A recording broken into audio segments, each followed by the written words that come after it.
Flex in the building. Yes, sir. Yes, sir. We out here. Yes. This is Daniel speaking of evil. Akinribade. Listen, Stuck in the Middle. Please like, subscribe, man. Go check it out on YouTube right now. It is popping. Let's get it, man. Where my little son, man?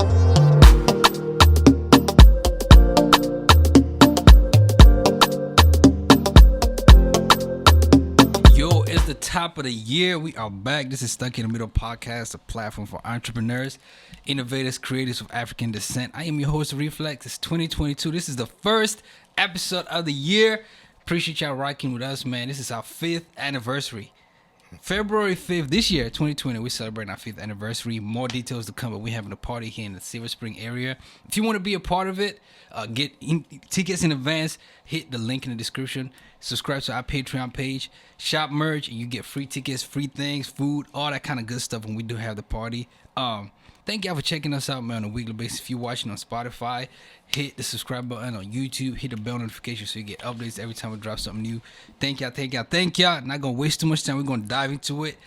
We asked y'all last year what you want to hear from us this year, and a lot of y'all said mental health. So we thought we'll kick it off with an incredible guest. He is a very special guest, the founder of Speak No Evil, a brand composed of music, psychology, counseling, and clothing. Daniel Akinribade, welcome to the pod, yes, bro. Sir. Thank you for having me, bro. Happy New Year, man. Happy New Year, man. I heard I'm the first one. Man, I feel honored, man. I feel honored for real. Nah, so welcome, thanks for bro. having How me, you bro. feeling? How was the New Year? How you feeling? How was the break? Man, I don't even know how to describe this New Year. This New Year has actually been starting off well, bro. Like actually really well. I'm resting. I'm not really doing too much, like going out and stuff because COVID. You know. So, but I'm still enjoying the time of relaxation, time of actually spending time with family. You know, actually focusing on music a little bit more because you know, as life progresses, you know, career, money. Yep. And you kind of like put your desires on the back burner, but actually, like, you know what? Let me actually go back to focusing on music. Let me go back to my roots. Let me see what's going on. So it's been good. I'm here too. So yeah, man. Now we're gonna get into it. We're gonna get into it, but I wanted to, go back. You were born in Nigeria, born and raised in Nigeria, or here? I was born here. I was born here, but to Nigerian parents. Yes, both of my parents are from Nigeria. My dad's from Ondo. My mom's from Ekiti. That's places in Lagos and stuff like that. But I was born here. But everything I did, everything was centered around the tradition, the culture of Nigerians. So a church, I grew up in a white garment church called CCC, Saleh. So music, that's how, music-wise, I know all the African music because growing up in there, it was like, nah, you got to know this stuff. In order to play here, you got to know it. So doing that, going to church, going to parties, everything, every party, I didn't really do too much, like social parties at schools and stuff like that, like dances and stuff. But I went to African parties, like because I was also playing at African parties. So yeah, everything I did was centered around the Nigerians. How was life like in your household? Was there like music, your pops or brothers and sisters playing music? Funny enough, I'm the only one that's a serious musician. I'm the only one who's a professional musician in my household. Wow. Like, only one. My dad, he's a scholar. Like, he don't even know how to hold a beat. Like, if he sings, you'll be like, yo, what's good, bro? And my mom, she sing a little bit. She sing in a church, but like, nah, she was a school teacher. Like, so my older brothers, they were doing their thing. Ballers, they play basketball. Sam played basketball. Ty and Kenny played basketball. I was the only one that really did music. Like, I was like, okay, I want to play drums, and I just went ham. Like, that's you just picked it up. Like, for an African, first generation, it's like, yo, go to school. You mentioned your dad was a scholar. When you started picking up music at age 4, I believe, was it like pushback, like, yo, you got to pick them books up from your parents? Yeah. Like, I remember a vivid conversation. Like, when I was around 11, 12, I was like, yo, Dad. My dad asked me, he was like, yo, like, what do you want to do when you grow up? I was like, man, I want to be a touring and working drummer. And he said, what? You want to do what? You want to? What? No. No. If you do drums, you are a bastard. I was like, wait, what? I was like, I'm a bastard? But you're my dad. He's like, no. You cannot do that here. You have to select something else. Wow. No, you have to do something else. So I was just like, man, like, dang, like, that discouraged me. Like, for years, I was still playing drums in the church and stuff like that, but it discouraged me. I didn't want to play drums. I still had a drum set and everything. But he was just like, okay, nah, like, the reason why I'm saying this is because, like, the way the world works, you got to have a plan B. So I said, all right. So 11th grade, I was like, all right. No, actually 10th grade, summer of 10th grade, I picked up psychology. I just like, man, I really, really love psychology. I actually noticed everything outside of drums. I like psychology. I love studying people's behavior. I love the awkwardness in the room. Like, I love it. I want to see how and what people react to. You see what I'm saying? So that's why I picked up psychology, like 10th grade year. I was just like, all right, bet. That's what I want to do. Were you good at school? Like, were you a good student? I was an average student. I got by. Like, I finessed. Yeah. Honestly, the PG system, I finessed. Man. So I'm talking about like cheating. I'm talking about like stealing people's work. I'm talking about, I was grimy. So if you wrote in pencil, yep, I got you. I'm going to erase that jam right there. Write my name. Write your name in that joint. So I was like averaging like a 2.75. That's everybody. Yeah, like just solid. Just solid. I can go to an okay school, not no like Ivy League school. So, but I was cool. I always kept my head down. I was a class clown. Yeah. How did you get introduced to drums? Okay. So going back a little bit, like you mentioned, I remember at the age of 4, really like taking my mom's pot and pans and just going like. I remember when I was 7, my dad actually bought me this drum set. It was a Pearl Export drum set. It was black. I remember it was in my house. He put it in the basement. And I was just like, all right, I want to play drums. I'm going to just start playing drums every single day. So every day, just going crazy. And I remember specifically at 9, in the neighborhood, they had go-go bands. That's when go-go bands were really popping. And this is around like 2007, I believe, like around that time. So I was like, okay, so a local go-go band, our boys came over. And I was their drummer at 9. So they was like, nah, Lil Dan can kick. He can kick. So I was playing with them, got exposed with that. Then around that time, I morphed into African drum, like African drumming. So around like 11, I want to say 10, 11, that summer, I remember specifically playing with my cousins. Shout out Bo and Dapo. I was playing with them. So at church, they used to do this like anniversary for children though, for the youth. And so we used to do things on Saturday. They used to do a picnic. So we played. So I played drums. So they were singing and Bo played the tucking drum. Ayoband, shout out Ayoband, that we still together. So so we just started playing, and from there on I just kept playing. So that's how I got really introduced. I'm self-taught. Like nobody sat me down. That's the crazy thing. It's like, and first of all, when you talk about drums, most Americans, and people who listen to Americans, like they just know the set drums. Yeah, there's different kind of drums. Break down which one you specifically play. Okay, so I first started off playing the agogo, meaning the cowbell, just the simple cowbell. Because at church, they didn't let you play the drum set because you gotta be a boss to play that joint. So I started off with the agogo, then I moved into the clef. I struggle with those instruments because of tempo. Like they move quick. Like African music, some African songs move very, very fast. So your tempo gotta be sharp. So my tempo wasn't that sharp when I was younger. So I couldn't really play, but they moved me to like auxiliary percussion, like congas, shakarez, African like noise makers, like African maracas type thing. So they moved me to those things. So I can play all those joints really, really well. And then eventually they was like, all right, man, you solid enough to play drums. So they seen my rhythm. They was like, all right, go ahead. You can play drums now. Yeah. How you talk about, going back in your drum bag. Now we're going to get to the clothing line and, psychology. Sure. But how easy is it to, break into like the mainstream, like the Babatundes or like Travis Backers and man, people like that? It's not easy at all. People think like, oh yeah, drumming, if you good, like you just blow up. But you gotta understand, there's thousands of drummers. Right. And there's thousands of drummers that's actually putting in their hours more than you. So while you going to school, for example, while you going to school for like, what, we was going from 7 a.m. to 3? 3, yeah. Yeah, so all that time, there's some kids out there just playing drums all that time. Yeah. And so you gotta catch up and do your hours too. So it's like it's really hard to get in those levels because if you don't practice, you're not gonna get perfect. It don't bring perfection. Or if you practicing wrong, for many years of my life, I was practicing drums wrong. Wow. So because I was self-taught, nobody was like, "Hey, Dan, you know what? This is how you practice for hours. This is how you do this, do that, do that."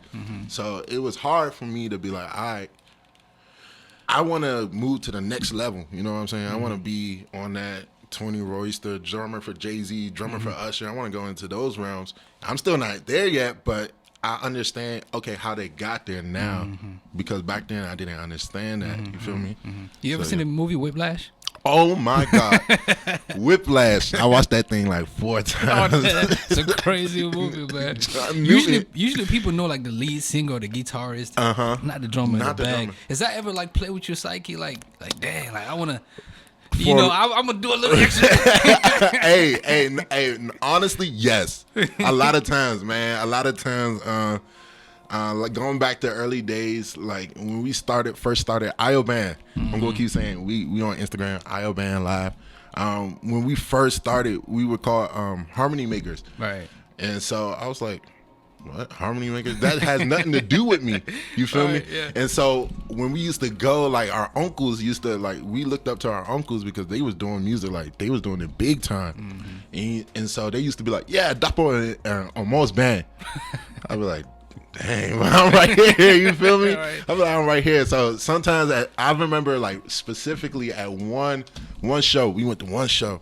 I was like, you know what? I'm going bonkers today. Yeah. So I went bonkers. They was like, okay, this boy can play, but Daniel, that was wrong. They was like, you can play, but you are very proud. I was like, nah, like I'm gonna let y'all know, like I got a voice too. You feel me? So yeah, that does mess with my psyche a lot sometimes, but not no more. Yeah. You mentioned Harmony Band. Yeah. I remember when y'all started. Shout out to Dapo, shout out to Bo, shout out to everybody. Yeah.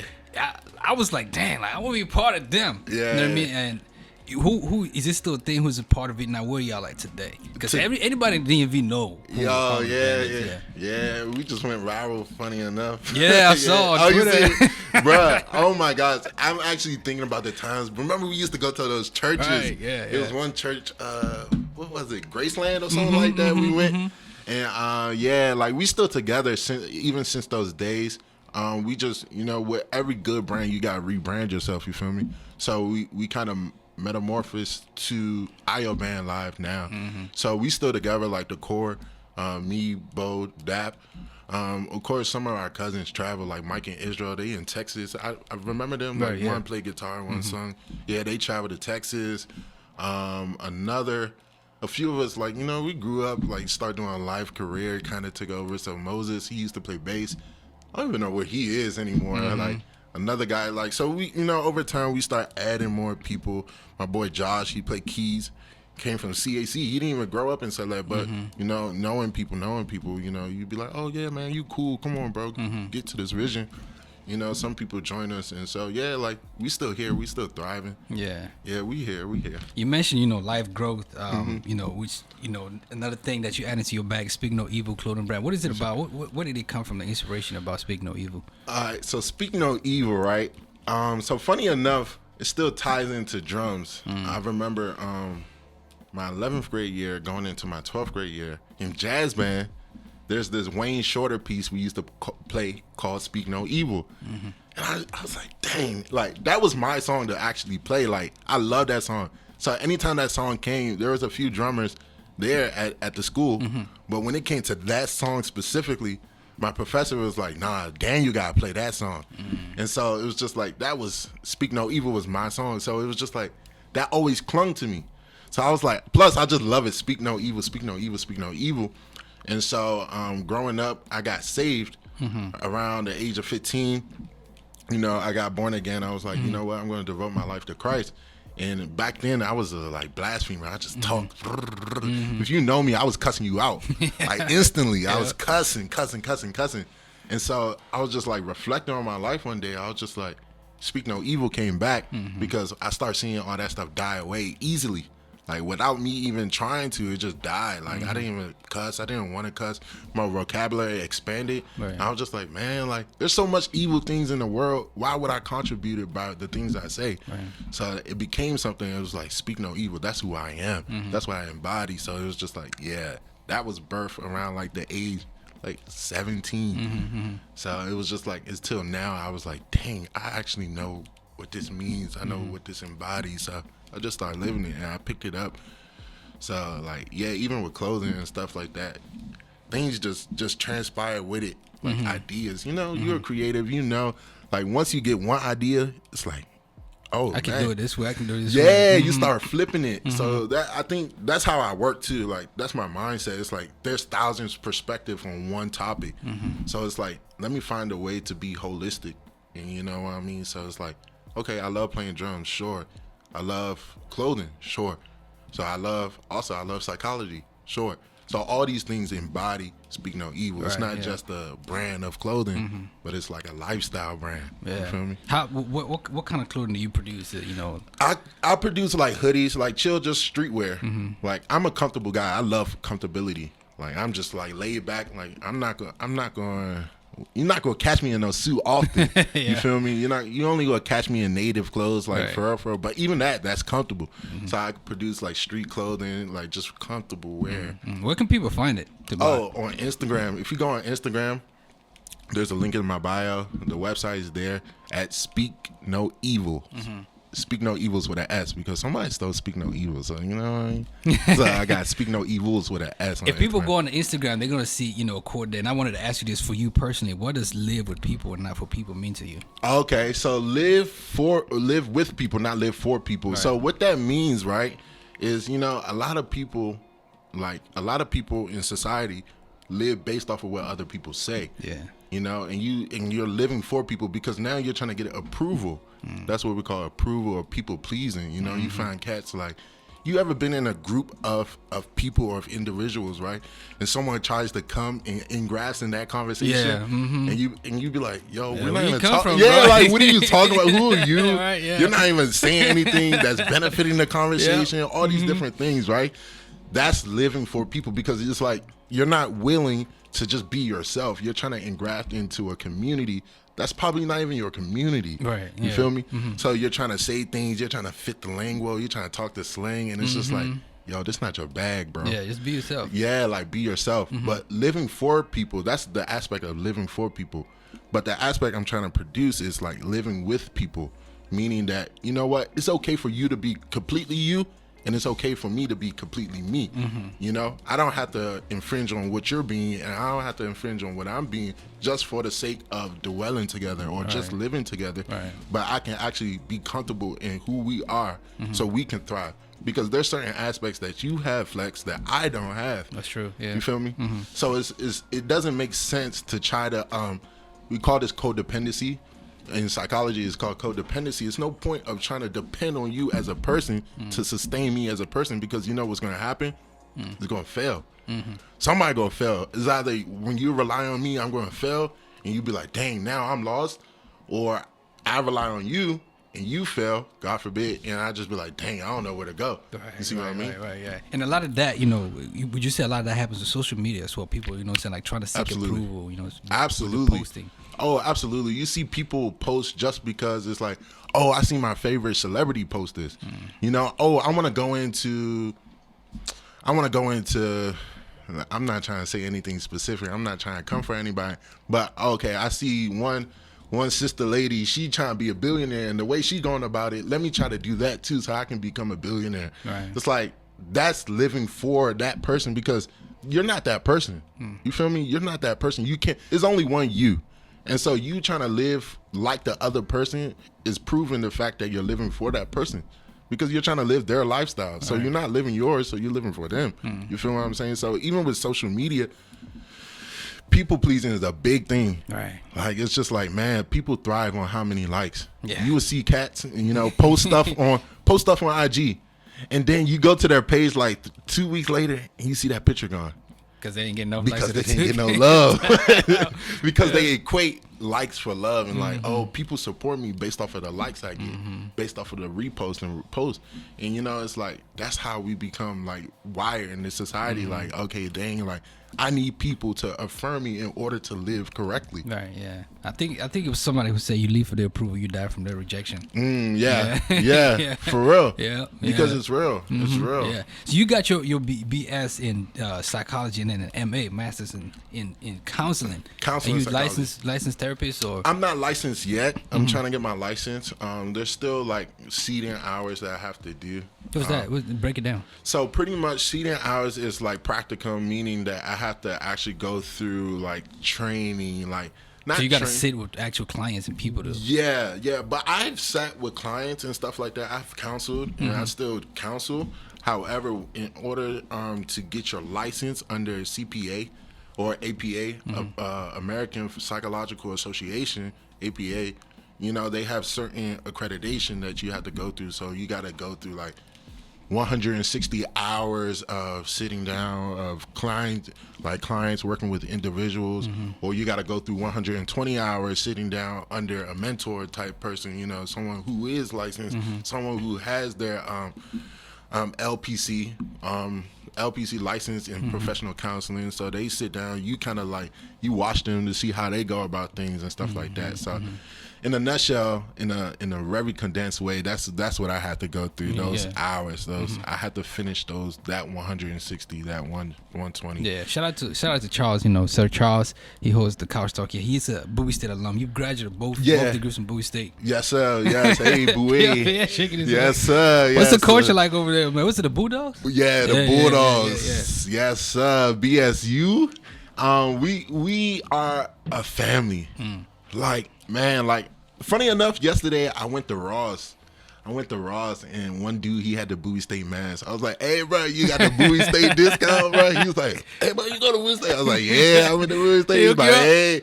Nah, he didn't hook me up. But he was like, but one thing he said, he was like, bro, I wish I could, bro. Yeah. Just off of the strength of going to Bowie State. Like, so, like, the culture is, like, family and fun. Like, if you stay on campus, it's like, man, we somehow, some way, we gonna end up playing games together. You know what I'm saying? We're gonna end up going to an event together. Man, some way, somehow, we gonna sit down and eat lunch together. You know, the culture is fun. I remember in the cafeteria, somebody break something or like drop a plate, everybody clapping. Bruh, drop a plate, like all you hear. That's all you hear. Yeah. So Bowie, man, I love Bowie, man. I actually went to I'm not gonna say the institution name, but I went to another institution that was predominantly white, and I actually left that institution and went back to Bowie? Yeah, because it was just like, he didn't mean. Like, nah, it's like I respect it. Not even that. It's just like the learning is different.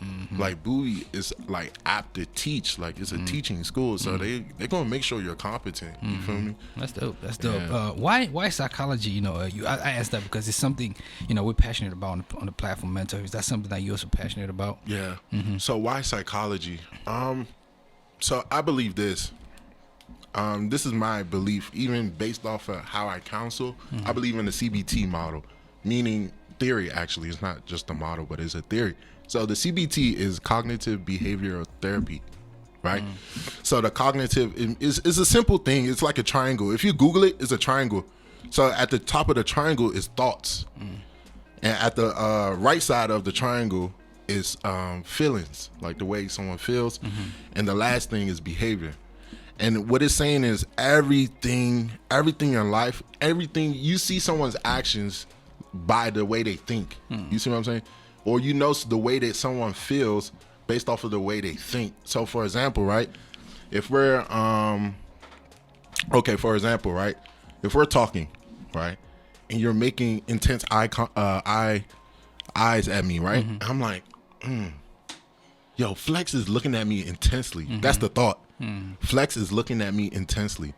So now I feel intimidated. The feeling of intimidation now comes, you feel me? So now because I feel intimidated, I behave in a certain manner, like I switch the way I'm seated because I feel intimidated. And so that's just like really, really macro, like really, really small.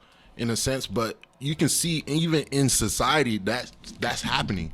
You know what I'm saying? You see people commit certain crimes. You know what I'm saying? You see, for example, I want to go specifically into relationships. That's my specialty, right?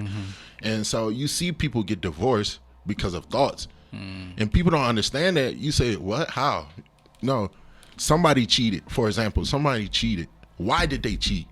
We don't ask those questions, but usually it's like, no, the fact that they cheated, that's enough. No, there's a reason why this person cheated. They cheated because they thought the other spouse was cheating, for example, right? They thought. And so now they feel insecure.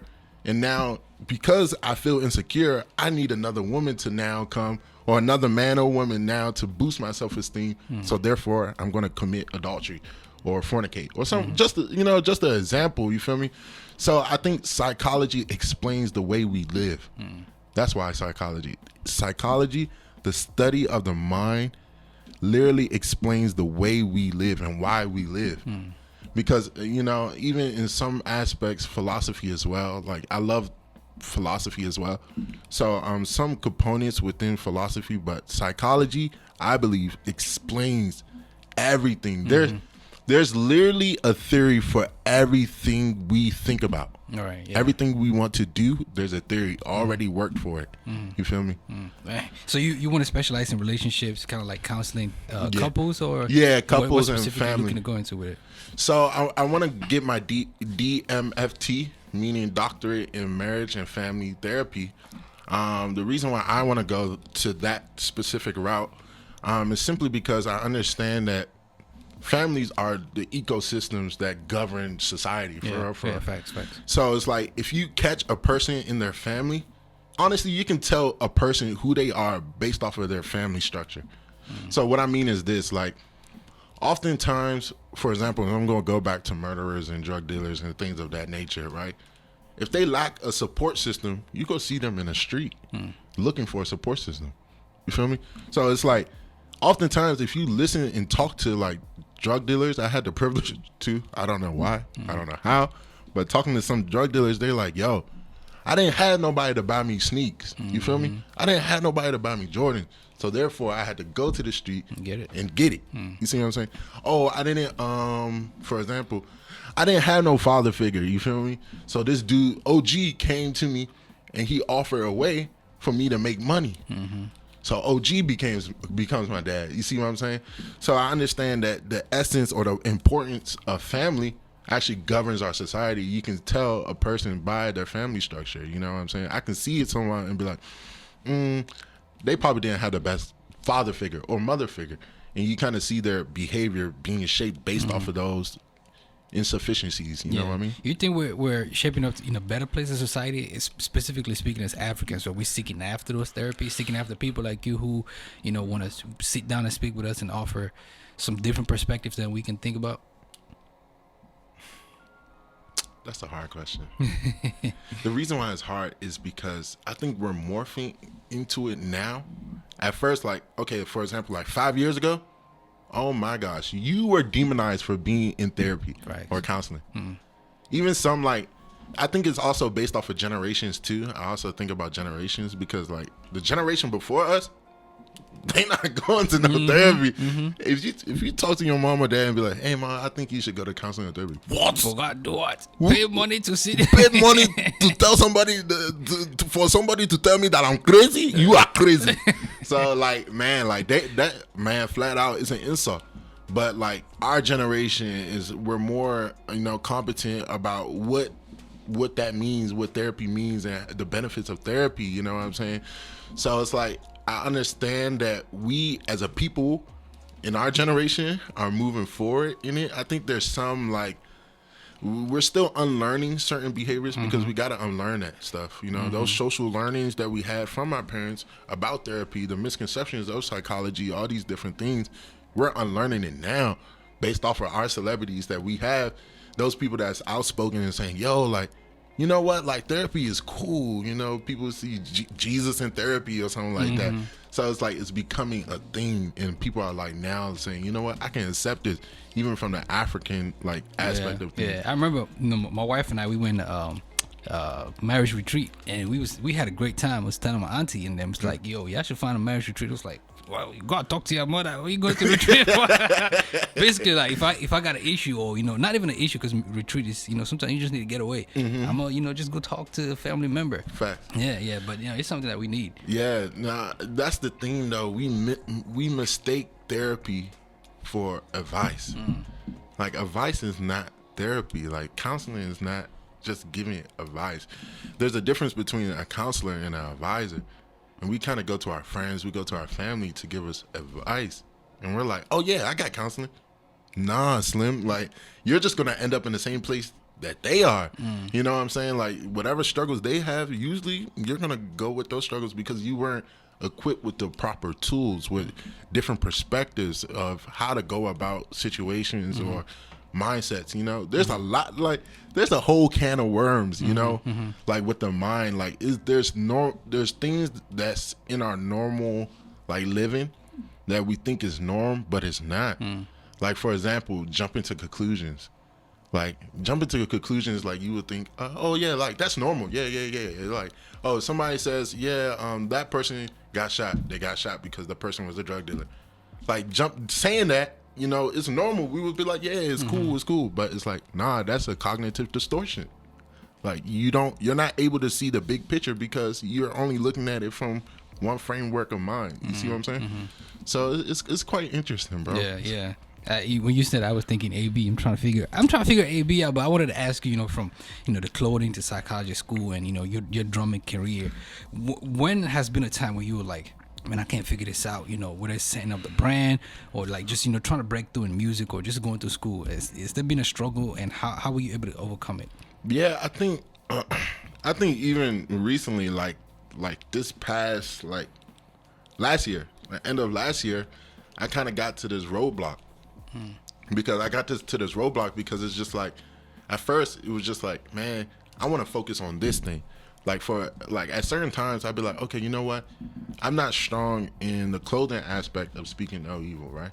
All right, let me work on clothing designs. Boom, boom, boom. I knock out like 5 designs in like a month. I'd be like, all right, cool. Let me find a way to, disseminate this, right? Then I'd be like, dang, Dan, but you haven't been posting, bro. Like, you haven't been posting content. So now I'm like, dang, I gotta post content, like, consistently. You know what I'm saying? So I was like, dang, I gotta start doing that. And by the time I start looking at that, that becomes deficient as well. The clothing, like, disseminating the clothing ideas, so that just sits in the corner.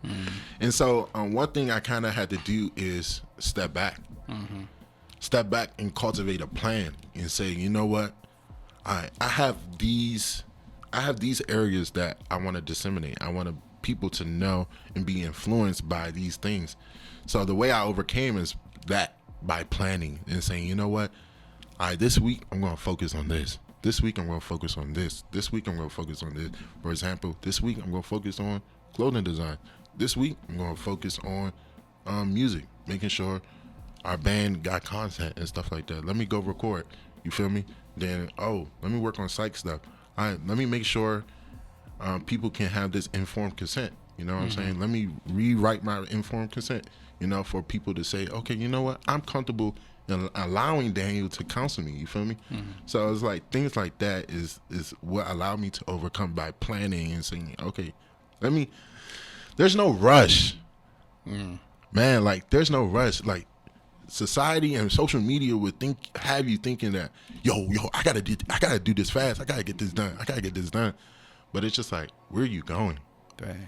Like, why are you rushing why are you trying to go so fast to get to a place that you're eventually gonna get there, but at the appropriate time? All right. You know what I'm saying? So that mindset is what I had to adapt, as well as saying, you know what?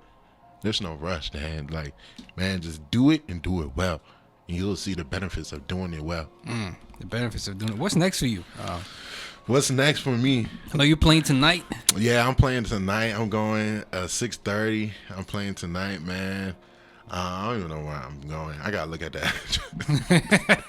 That's At least you know it's 6:30, so you're not gonna show up late. Yeah, it's just like I know dates and time. That's, man, location. Sometimes it's like thank God for GPS. Yeah. But what's next is, man, A new line coming out, new colorway. man, colorway, new designs. Like I said, man, taking more people, clients too. Okay. Like for real, like legally too.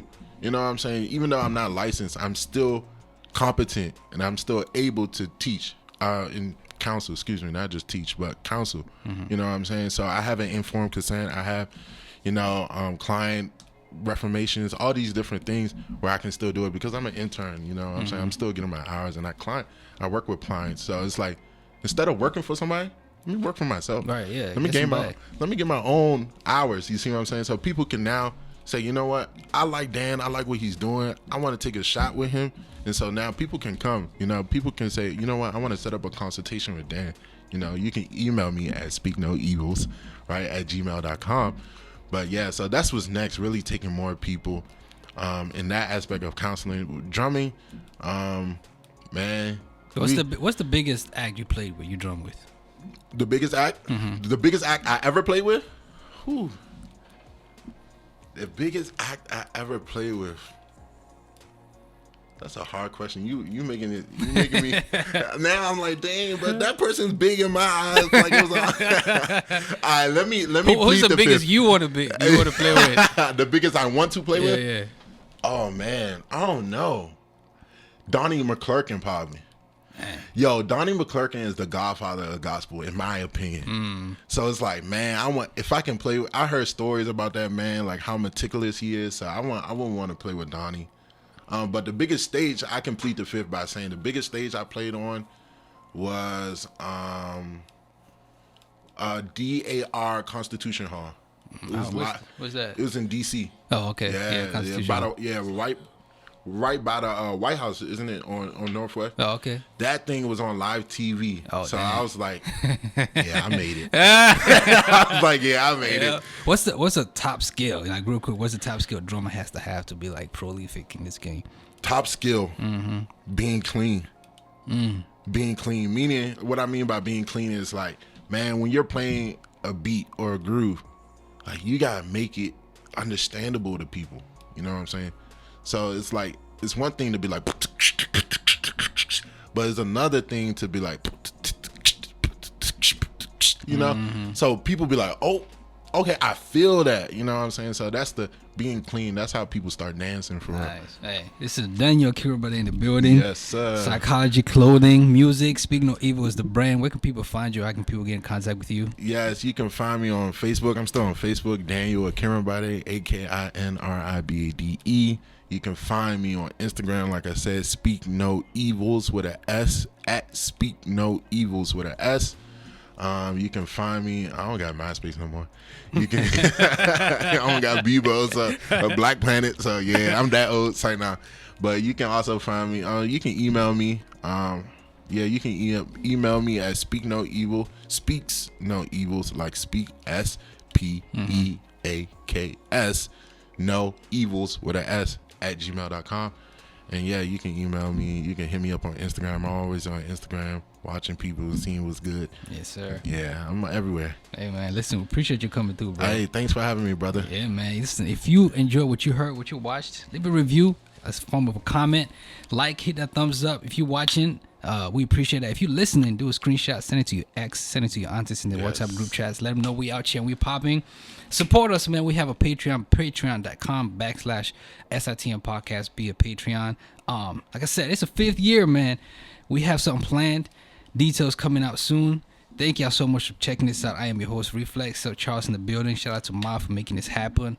AK, Tutu, Choo-Choo, Achiri, and the whole gang. Thank y'all. We'll see y'all next week. Peace.